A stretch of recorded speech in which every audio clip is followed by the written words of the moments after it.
सामने वाले ने आपका रेज्यूमे देखा हुआ है। अब आपके रेज्यूमे के अलावा ऐसी क्या बातें हैं जो सामने वाले को सुननी है, ऐसी क्या इंपॉर्टेंट बातें हैं जो सामने वाले को आपको बतानी है। बच्चे, is it an important phone call? कुछ इम्पोर्टेंट है? तो इसके बाद आ जाता है हमारा, जैसे मैंने बताया कि रेज्यूमे के ओवर एंड अबव बातें करेंगे अपन कि रेज्यूमे के अलावा आपके पास क्या है। मैंने अपने रेज्यूमे में कहीं नहीं बताया कि मैं यंगेस्ट टीचर का मुझे अवार्ड मिला है और मैं प्रिंसेस बनी थी वहाँ, मुझे लोगों ने सर पे एकदम oh my God such a lovely teacher ऐसा कहा था मुझे। मैंने ऐसा नहीं मेंशन करा, और ये मैंने अपने इंट्रोडक्शन में जरूर बताया क्योंकि मुझे पता है इससे मेरा इंट्रोडक्शन इम्पैक्टफुल हो जाएगा। ठीक है, तो मैंने ये चीज़ अपने रेज्यूमे में नहीं लिखी। यहाँ पर मुझे अपने रेज्यूमे से ओवर एंड अबव बातें बतानी है अपने बारे में। क्लियर? नेक्स्ट हो जाता है give them a proof of the things that you have done. आपने क्या क्या चीजें करी हैं, उन चीजों का आपको प्रूफ देना है। आपको उन चीजों का प्रूफ देना है और प्रूफ देकर बताना है आपको कि आपने ऐसी क्या क्या चीजें हैं जो करी हैं।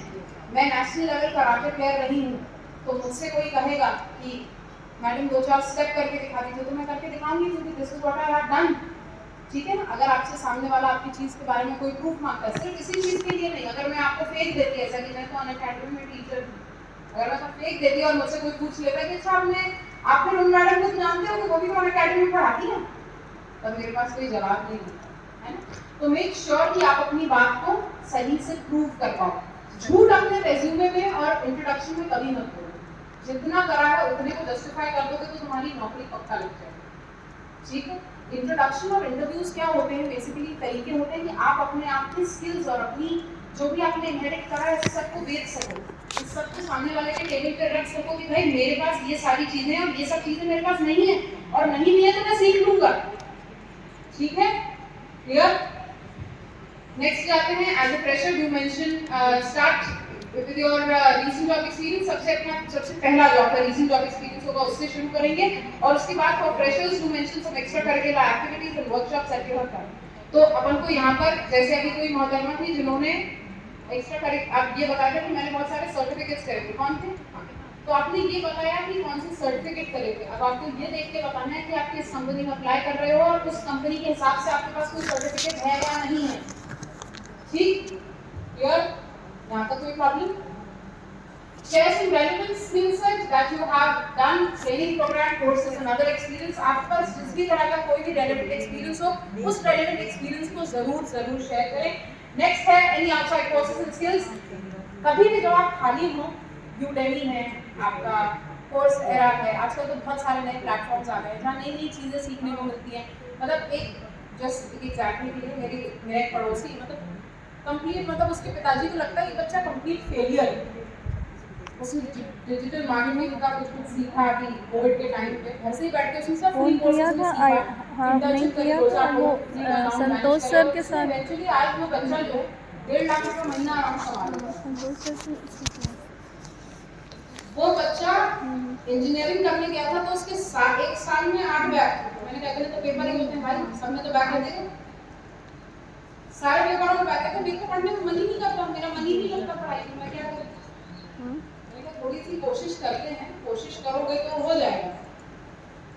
तो उसने कोशिश भी करी तो इंजीनियरिंग भी उसकी बहुत नियर मतलब पासिंग आउट नंबरों पे निकली, पर वो डिजिटल मार्केटिंग में इतना अच्छा निकल गया कि having an income of 1.5 lakh rupees here in Bhopal is a good thing. और वो अपनी मर्जी से प्रोजेक्ट लेता है, और उसने बहुत संघर्ष करा, रात भर बैठ के चीज़ों को सीखता था, फ्री वीडियोस देखता था, पूरा दिन यूट्यूब पे सीखता था, नई नई चीज़ों को ट्राई करता था। आजकल डिजिटल मार्केटिंग और इन सब चीज़ों का ज़माना है, तो उसने ये सारी चीज़ें सीखी, और आज की डेट में मतलब वो कब से प्रैक्टिस कर रहा है इन चीज़ों की? 2019 से almost.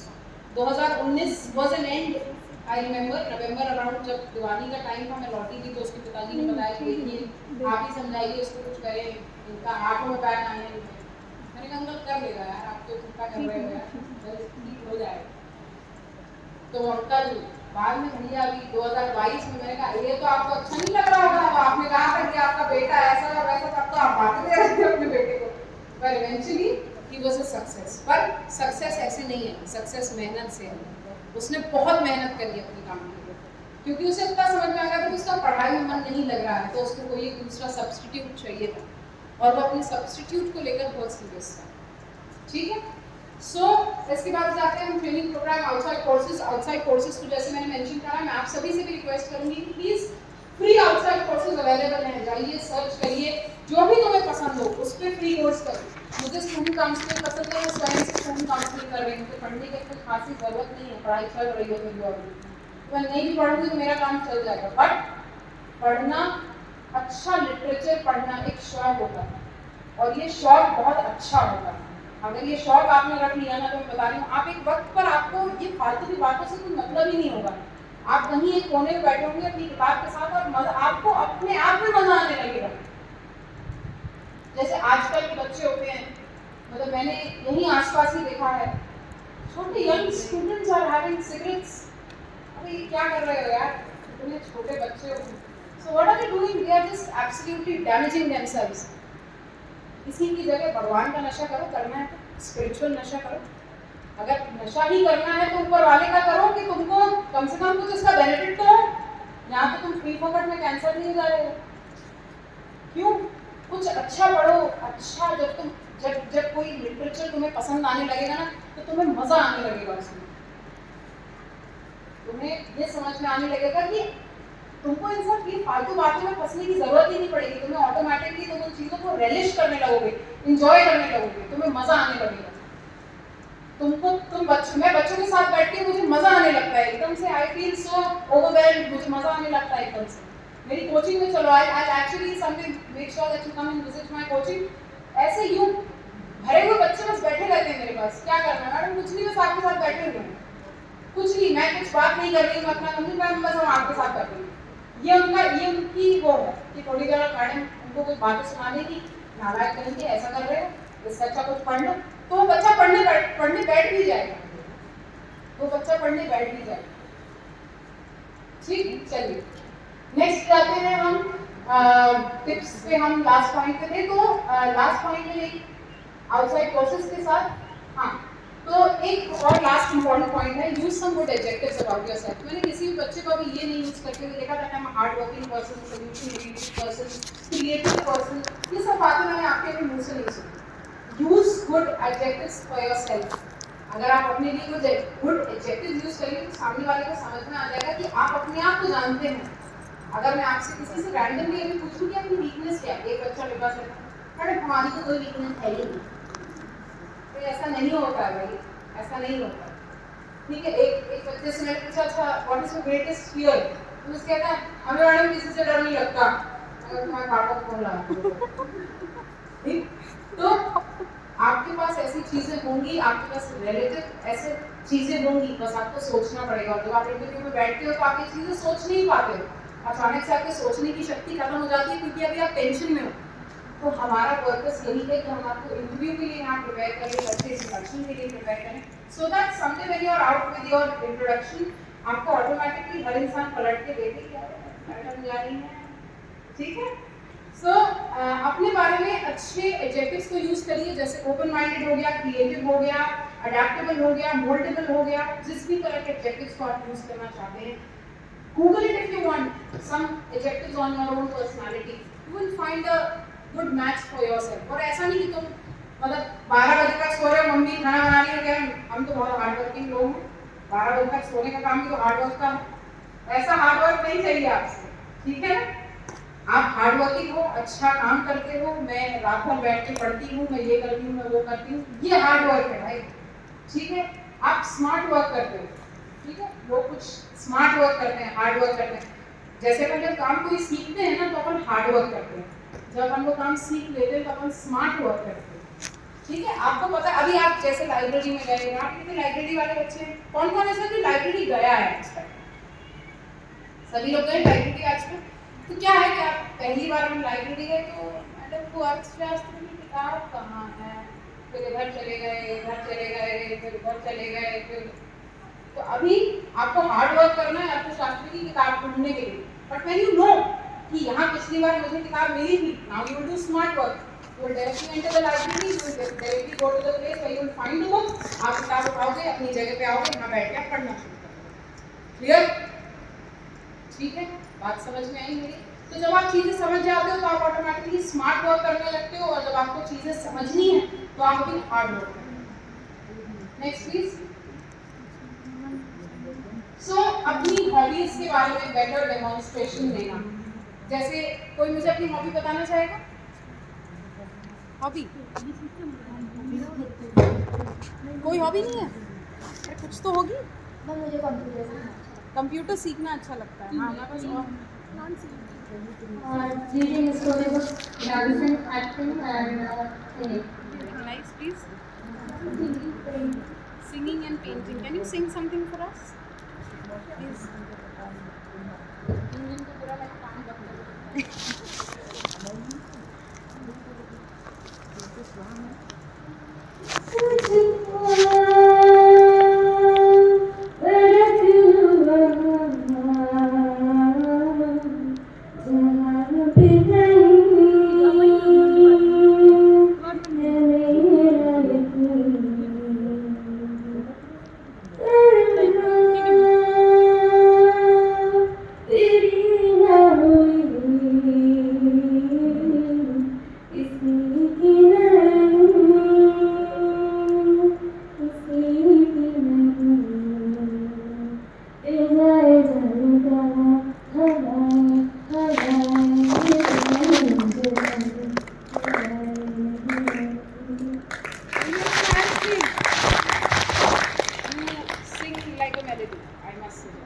Anybody else would like to tell me their hobbies?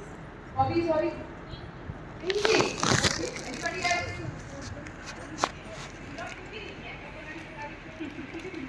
किसी ने खाया है? कोई गया है?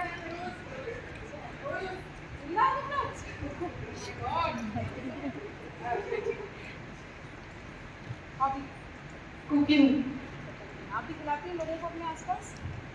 कोई खा रहा है इनका खाना कि नहीं खा रहा है? अच्छा, चलिए अब हॉबीज के बारे में एक इम्पॉर्टेंट बात समझे। अगर कोई ये कह रहा है कि कुकिंग, अब आप एक HR मीटिंग में बैठे हुए हैं, यहाँ काफ़ी सारा एक पैनल बैठा हुआ है जो आपको बड़े ऐसे ही घूर के देख रहा है कि भाई ये मोहतरमा पे अपनी हॉबी बताने वाली है। अब आपने कह दिया कुकिंग। अब आपने कुकिंग से क्या सीखा, क्या इम्पोर्टेंट है? वो ये थोड़ी ना कहेगा चूल्हा लेके यहीं आ जाओ ऑफिस में और हम सबको खाना बना के खिलाओ, ठीक है ना? वो तो ये एक्सपेक्ट करेगा कि आप किस तरीके से, आपकी कुकिंग से आपने क्या सीखा। जैसे यहाँ पे मैंने अपनी हॉबी को मेंशन किया हुआ, I have been a national level karate player and this has made me self discipline and dedicated.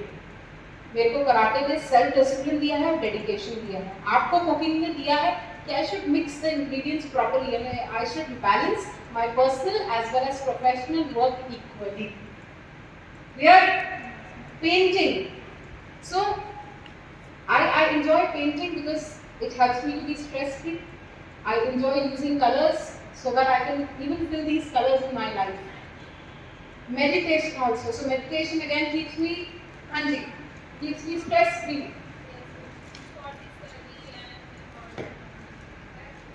Ma'am जैसे आपने हॉबी का पूछा था, तो मुझे साहित्य पढ़ना बहुत ज़्यादा पसंद है।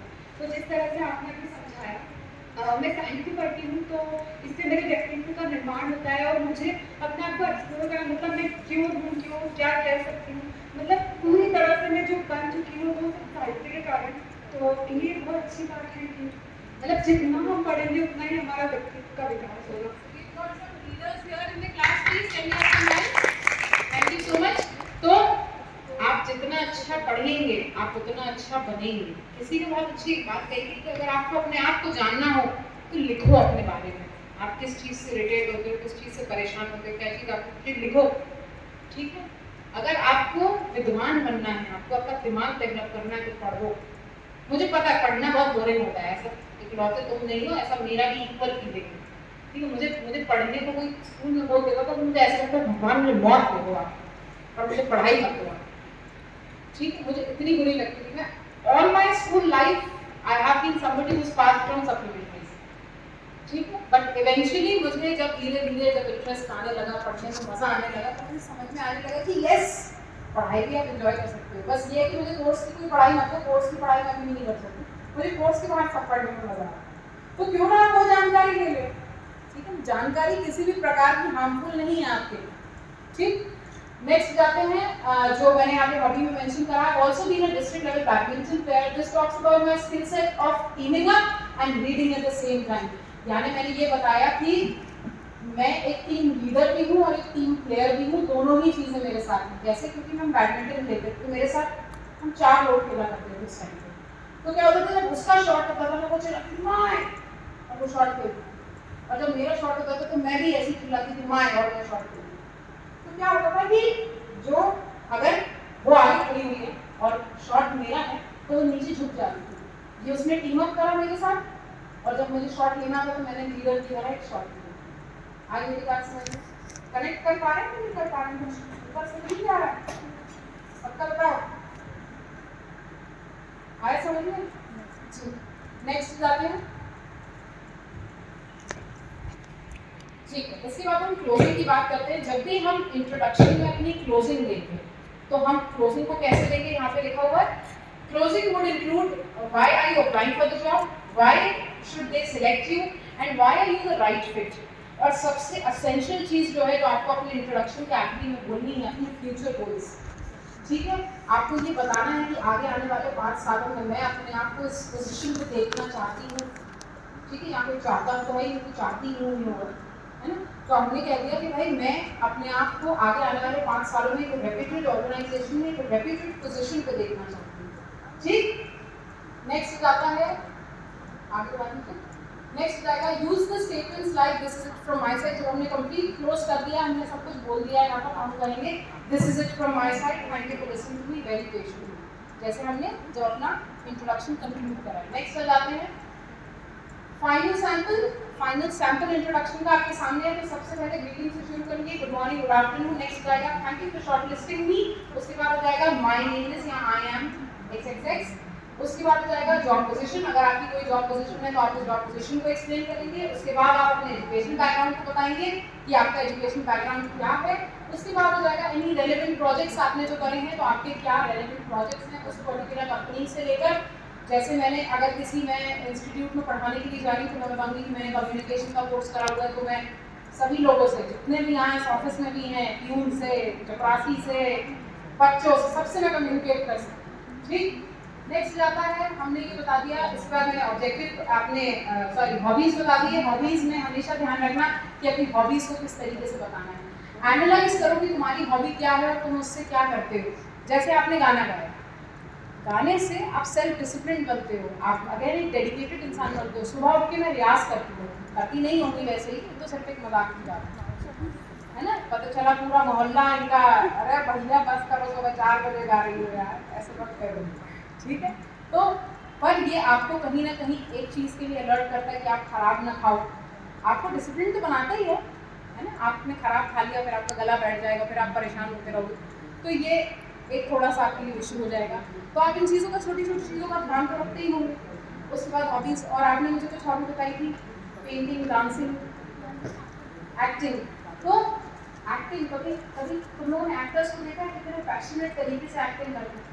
किसी ने जोर से चुपा, किसी ने जोर से रोया, तो आप मतलब कई बार ऐसा नहीं ना, मूवी थिएटर से हम भी उनको देख के रोने लगते हैं क्योंकि वो इस तरीके से रो रहे हैं यार, इतना बुरा रो रहे हो कि हमें भी रोना आने लगा है ना। या तो वो इतना इमोशनल हो जाता है कि हम उन्हें देख कर रो पड़ते हैं, या कुछ ऐसा अग्रेसिव सा सीन चल रहा है तो हम भी अग्रेसिव हो जाते हैं। कभी कभी लड़कों को देखा गाड़ी चला के, जोर से गाने चला के गाड़ी चलाते हैं, एकदम उनकी स्पीड बढ़ जाए, अभी तो ठीक है, इससे क्या हुआ है, ये गाने की वजह से, ये अग्रेशन की वजह से। उसने गाना तेज करा, उसके गानों में वो तेज आवाज गई और ब्राउन मुंडे, अरे भैया ये खुद ही ब्राउन मुंडे हो गए पूरे घूम रहे हैं। ठीक है, सो इसके बाद हो जाता है एडजेक्टिव यूज। ध्यान रखिए कि आप एडजेक्टिव यूज करें, अच्छे एडजेक्टिव यूज करें अपने बारे में। मेरा कल आपसे यही सबसे होमवर्क रहेगा कि अपने बारे में अच्छे एडजेक्टिव्स ढूंढ के लेकर आएं। ठीक है, कम से कम 3 एडजेक्टिव्स आपको अपने बारे में ढूंढने। क्लियर? Next please. सो यहाँ हम इसके बारे में खत्म करते हैं और हम बात करना चाहेंगे अब थोड़ा सा इंटरव्यू के बारे में। Can anybody tell me the time please? 1:10 1:10। ठीक, थोड़ा सा आगे बढ़ा दीजिए, मतलब नेक्स्ट उस पर आ जाइए। एक 2 मिनट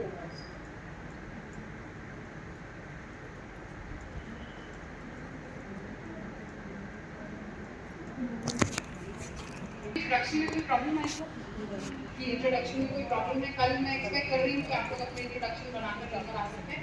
अगर कोई 1 minute, not more than 1 minute. अगर कोई प्रॉब्लम हो तो मेरे YouTube चैनल टीना छाबड़िया के नाम से अगर आपको सर्च करना है तो कभी सर्च कर सकते हैं। उसको बहुत सारी वीडियोस में डाल के रखी हूँ, advance HR question, basic HR question, resume. इस अप्रैल में we will be launching videos on resume writing in cover letter. Okay, तो आपको आपका रेज्यूमे कैसे बनाना है, कैसे अगर आप में से किसी को सर्च करना हो तो I should tell you right now, if you have your phone you can search it. YouTube खोलिए अपना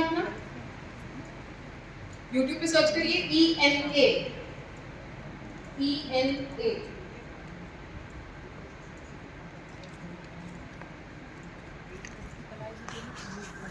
ENA सर्च करने के बाद सरनेम डालिए CHHABARIA।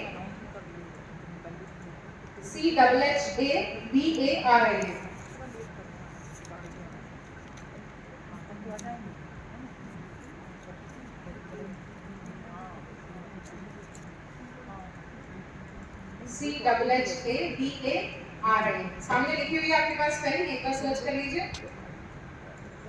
यहाँ पर आपको इस चैनल पे आपको सारी चीजें मिल जाएंगी कि आपको क्या क्या चीजें सर्च करनी है, क्या क्या चीजें आपको ढूंढनी है। आपको इस पे advance HR question, basic HR question मैं भी आपको यहाँ कुछ बताऊंगी।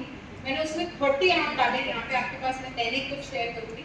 पर वो ऐसे बेसिक HR क्वेश्चन थे जो जितने बच्चों ने मेरे इंस्टीट्यूट से, जितने भी बच्चों ने आज तक इंटरव्यू दिया, उन्होंने कहा कि आप इसके ऊपर कोई क्वेश्चन नहीं आया, उन्होंने मुझे ये गारंटी दी। और मैंने ये क्वेश्चन 16 HRs के साथ बैठ में करवाए।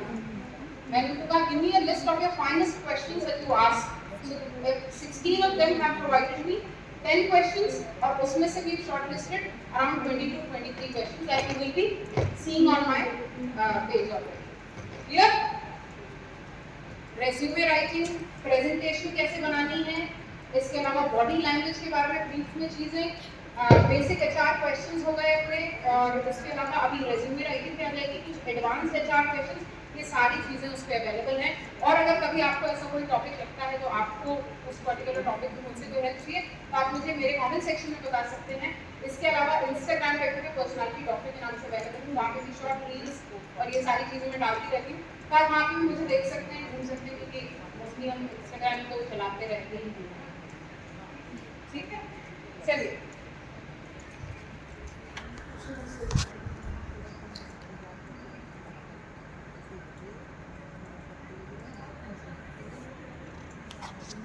तो बेसिकली हम कुछ यहाँ पे आज अभी और थोड़ा सा इंटरव्यू के बारे में half an hour session continue करेंगे, जिसमें मैं आपको इंटरव्यू के बारे में कुछ चीजें बताऊंगी। सो सबसे पहला the essentials of your interview, second tips about your confidence. हम बड़ा इंपॉर्टेंट मुद्दा है, हम कॉन्फिडेंटली जवाब नहीं दे पाते, हम घबरा जाते हैं, किसी सवाल ऐसे हो जाते हैं, हम एकदम से घबरा जाते हैं, राइट? उस घबराहट को हम खत्म करेंगे, हम कॉन्फिडेंटली जवाब देंगे। उसके लिए मैं आपको टिप्स दूंगी। अगर आपने ऑनेस्टली उन टिप्स को फॉलो करा तो मैं आपको एक बात से गारंटी देती हूँ, with in 10 days, this is a 10 day challenge, और आप विद इन 10 डेज अपने आप में डिफरेंस देंगे। क्लियर? नेक्स्ट आता है हाउ टू आंसर स्मूथली। आप कैसे अपने आंसर्स को बहुत स्मूथली ला सकते हो, ठीक है? बहुत स्मूथली आप अपने आंसर्स को बोल सकते हो अगर आपने उन आंसर्स को प्रैक्टिस किया, ठीक है? लास्ट में इससे पहले वाला जो पेज था उसमें मैंने मेंशन किया था, practice makes miracle happen. Practice से सारे मिरेकल्स पॉसिबल हैं। आपने कभी किसी रिसर्चर को देखा है? एपीजे अब्दुल कलाम को मेरे ख्याल से सबने देखा है ना? उनका थोड़ा सा फेस याद होगा, लंबे लंबे से बाल। वो अपने मतलब दोस्तों को ये कहा करते थे कि बाल कटाने का वक्त ही ना है, बाल कटाने का वक्त ही ना है। उनके पास रिसर्च करने का, और ऐसा नहीं था उनकी हर रिसर्च सक्सेसफुल थी। हमने आज तक हमेशा ये देखा, अंबानी के पास कितना पैसा है। अंबानी अगर जैसे तुम 4-5 घंटे जो एक्सप्रेस हो जाते हो ना सुबह, अरे आज तो कॉलेज नहीं है, 12 बजे तक नींद लगाएंगे भैया। अगर वो 12 बजे तक सो गया ना तो उसका पूरा बिजनेस क्रैश हो जाएगा। आज बात समझते हैं कि जितने आराम से तुम रहते हो ना, ये पूरा आराम है। और जिस दिन तुमने इस आराम को वर्कआउट करना शुरू कर दिया ना, मुझे नहीं लगता कि हम में से कोई भी अंबानी बनने से कम में कहीं मान पाएगा। उन्होंने भी शुरू बहुत कम से किया था। हमें सिर्फ अच्छी चीजें नजर आती थी, मतलब बड़ा बिग शॉट ही है यार, कितना पैसा उस आदमी के पास, जितना मतलब $19 बिलियन आज की डेट में पाकिस्तान के पास जो है रिजर्व है उनकी पूरी कंट्री का। $50 बिलियन का तो इकलौता आदमी है, $50 बिलियन का तो इकलौता आदमी है खुद में इस पाकिस्तान से बड़ा, मतलब वो भी 3 गुना। अगर आप सुकून से सो रहे हो तो सोचो कि वो सुकून तुमने लिया है। जिस दिन तुमने सुकून छोड़ के काम करना शुरू करा तो तुम्हें उससे कम में आंकना नहीं पड़ेगा। मैं ये नहीं कहती कि तुम सब भी एक दिन अंबानी सब अंबानी बन जाओगे तो मैं कहाँ जाऊँगी यार, है ना? तो सब अंबानी नहीं बन सकते, पर सपने तो बड़े देख सकते हो ना। सपने तक पहुँचने की कोशिश तो कर, तुम कोशिश ही नहीं कर रहे हो। तुमने शुरुआत तक तो करी नहीं है कोशिश। अच्छा मुझे एक बात होती है, कितने साल के हैं आपकी जितनी लड़कियाँ, कितने साल की? 21 years old, right? 21 years old में कभी तुमने रियलाइज करा कि तुम अपना एक अच्छा इंट्रोडक्शन लिखो अपने लिए? हर इंसान जो तुमसे मिलता है वो तुमसे तुम्हारा इंट्रोडक्शन मांगता है। हमारा नाम नाथ है, बस ये तुम्हारा इंट्रोडक्शन है। That's it। तुम एमए कर रहे हो, ये तुम्हारा इंट्रोडक्शन है। तुम्हारे बारे में कोई ऐसी हसीन बात है ही नहीं जो तुम्हें सबसे अलग बनाती है।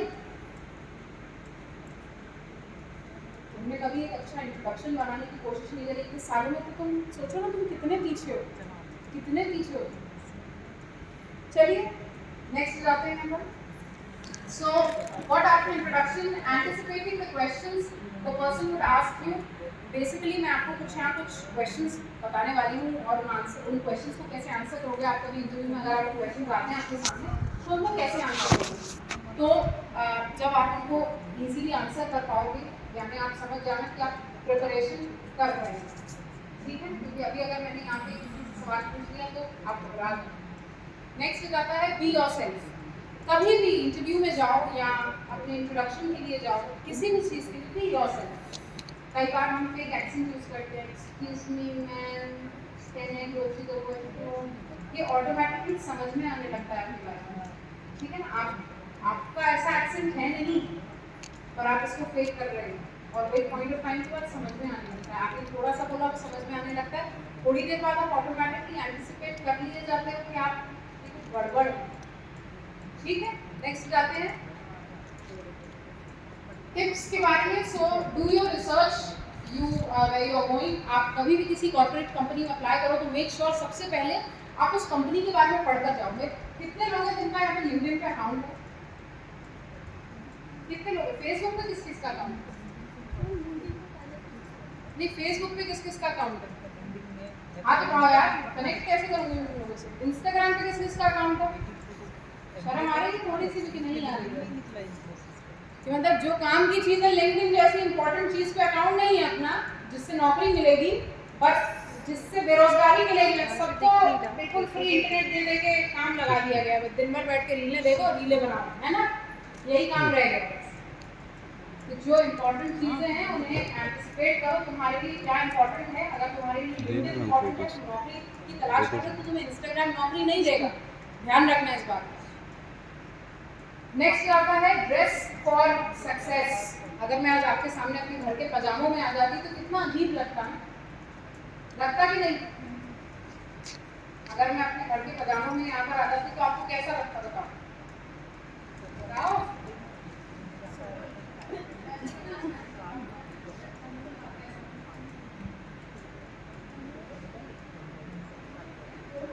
नहीं आएगी शायद।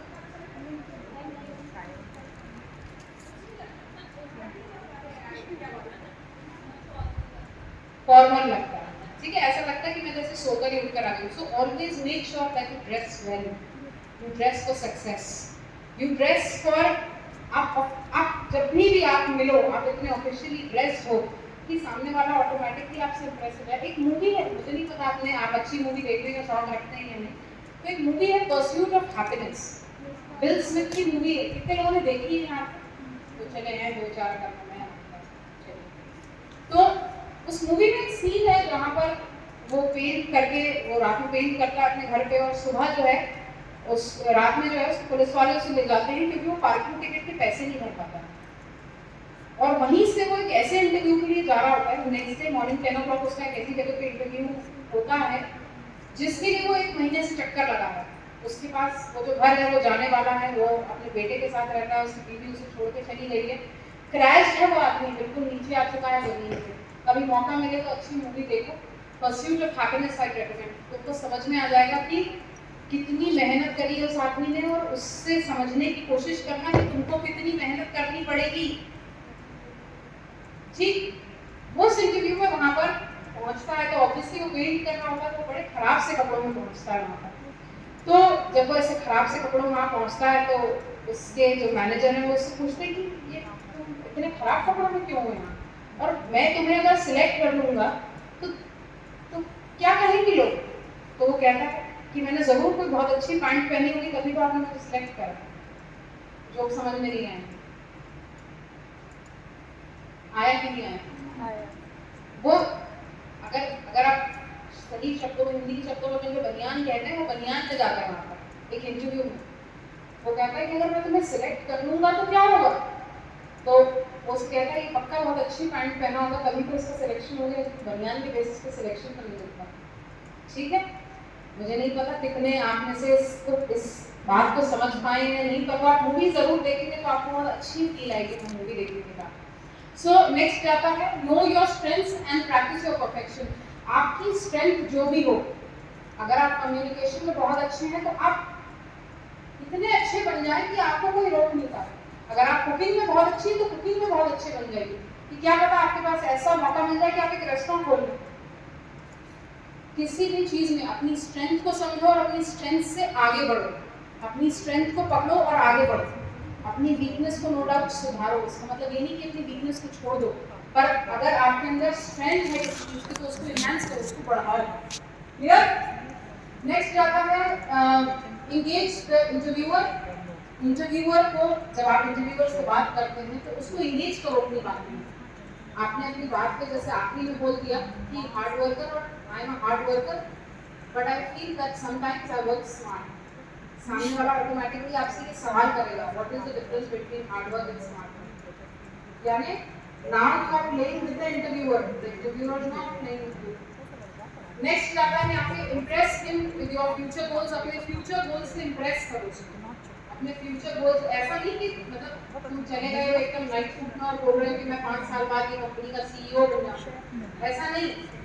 ठीक है ना, अगर सीईओ बनना चाहते हो तो सीईओ वाली मेहनत करनी पड़ेगी। ठीक, नेक्स्ट जाते हैं प्लीज। क्वेश्चन सबसे पहला talk about your strength and weakness. Can somebody talk about your strength and weakness here? I can communicate easily with my friend and weakness actually मेरे पास तो है बहुत चीज़ें so कुछ ऐसा भी मुझे लगता है and I'm over emotional in the sense of which is not good for me.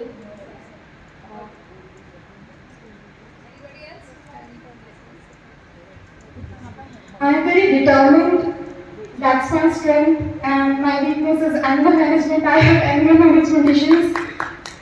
Committing to what you want and committing to your mistakes is good. Good.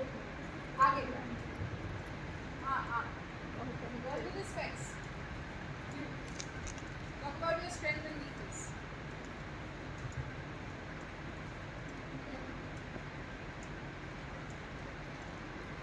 Yes.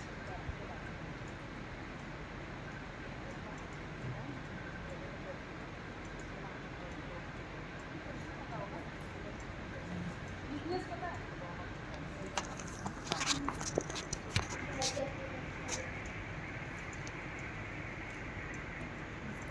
Emotional बहुत ज़्यादा। और स्ट्रेंथ क्या है? अच्छा, स्ट्रेंथ का अपन analyse करें। Anybody else? आप बोलो बोलो बोलो बोलो बच्चों, ले लो लो।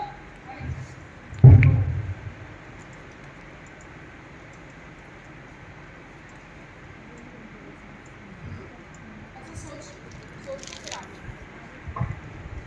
आप बोलो। Strength is I'm very adaptive. मतलब किसी ने मुझे कुछ वर्क दिया तो मैं अडेप्ट कर लेती हूँ।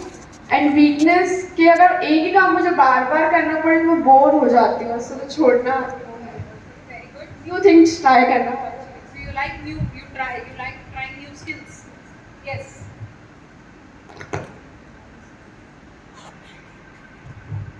I'm a very calm person, but when I get angry, I'm very frustrated easily. Strength ma'am वही न्यू थिंग्स को जल्दी जल्दी अडॉप्ट करना और उनको इम्प्लाई करना. You're a quick learner. Okay, good. Last. Strength or weakness? Strength, I don't know. Weakness, bad communication. और strength कब पता करें? कोई तो strength होगी आपके बारे में. पढ़ाई में कैसे? पढ़ाई में ठीक. Average हो. सब चीज़ों को सीखने का शौक रखते हो. You are trying to explore new skills. ये आपके बारे में. अपने बारे में किसी बात को पहले पता रखो. Weakness देखने के लिए दुनिया है ना? Please. कुछ तो anything. How weakness है बेटा?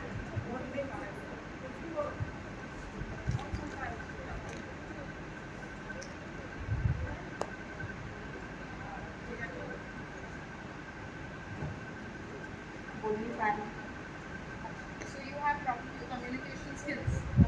Strength. सोचो. क्या चीज़ है तुम्हारी? क्या चीज़ है जिसमें तुम कोई और नहीं रहा?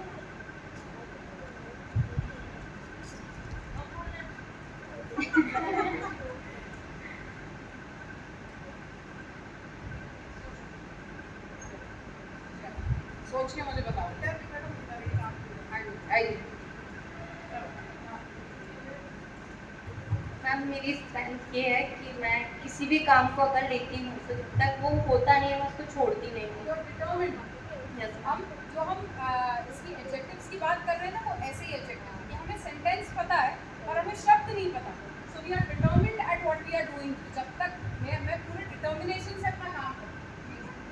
और मैम मेरी वीकनेस है कि मैं बहुत ज़्यादा ही इमोशनली इन्फ्लुएंस हो जाती हूँ किसी की भी बातों से.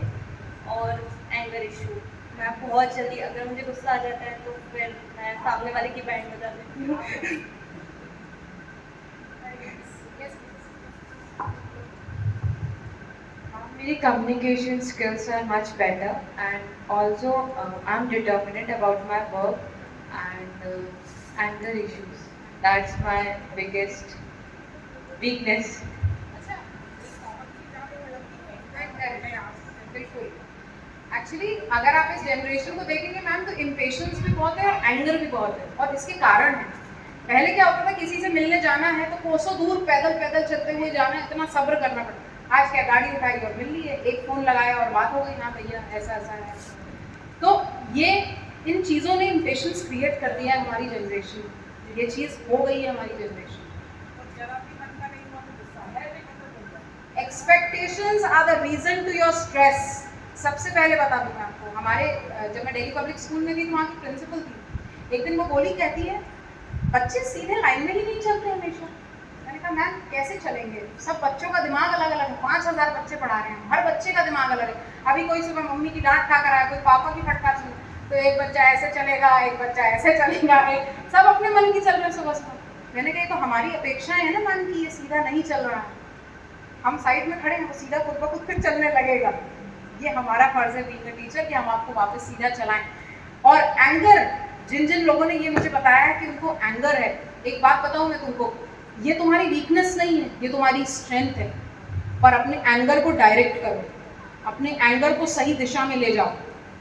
अगर तुमको गुस्सा आता है ना तो किसी का सर मत फोड़ो, उसको अपनी पढ़ाई से बता दो कि तुम कितने तेज हो. तुम इतने तेज बन जाओ कि तुम्हारे पोस्टर्स छपे हों. जो लोग तुमसे घृणा करते थे वो तुम्हें पोस्टर में देख रहे हैं. आई बात समझ में? अपने एंगर को, हर इंसान के लिए मैं एक बात कहूँगी, जिसके पास डायरेक्शन नहीं है वो इंसान फेल है. तुम कभी भी किसी यूपीएससी के बच्चे को देखना, तुमको समझ में आएगा कि पढ़ने बैठना, उसकी प्रक्रिया जो है 8 घंटे 9 घंटे पढ़ने बैठना, उतनी प्रक्रिया डेवलप जब वो कर लेता है ना तो उसके लिए एग्जाम क्रैक करना इजी है, फिर एग्जाम प्रॉब्लम नहीं है. उतना धैर्य रखना, उतना पेशेंस रखना. किसी भी ग्रंथ में, हर ग्रंथ में, मैं आपको बता दूं, चाहे आप हिंदुइज्म फॉलो करते हो या मुस्लिम हो, सभी के लिए एक बात कॉमन है, सभी धर्मों में पेशेंस को बहुत एक ऊंचा दर्जा दिया गया है. अगर आप पेशेंस हैं, आपको पता है कि आपको अगर आपने अपनी इंद्रियों को कंट्रोल कर लिया है तो आपसे बड़ा कोई महात्मा नहीं है, कोई महात्मा नहीं। Yes, My strength is my confidence to do our work. Confidence. I can't relate the word. Confidence. And our weakness is to overconfidence of that work. Overconfidence to do the work. Very good, very good. अपने overconfidence को भी आप कैसे determine करेंगे ये आपको बताना है। अरे ये तो वीकनेस होगी, स्ट्रेंथ तो बताना चाहिए।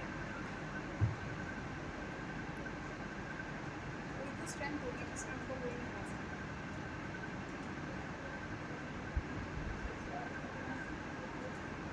चल सोचो।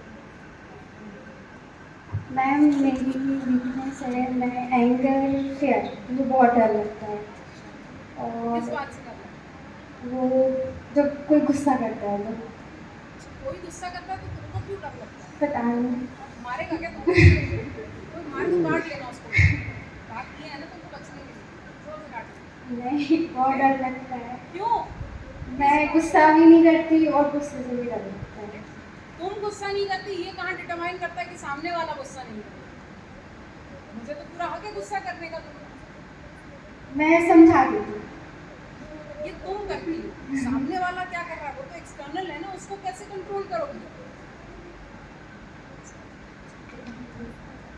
चावल इस चीज को कल फिगर आउट करना है, ठीक है? My strengths are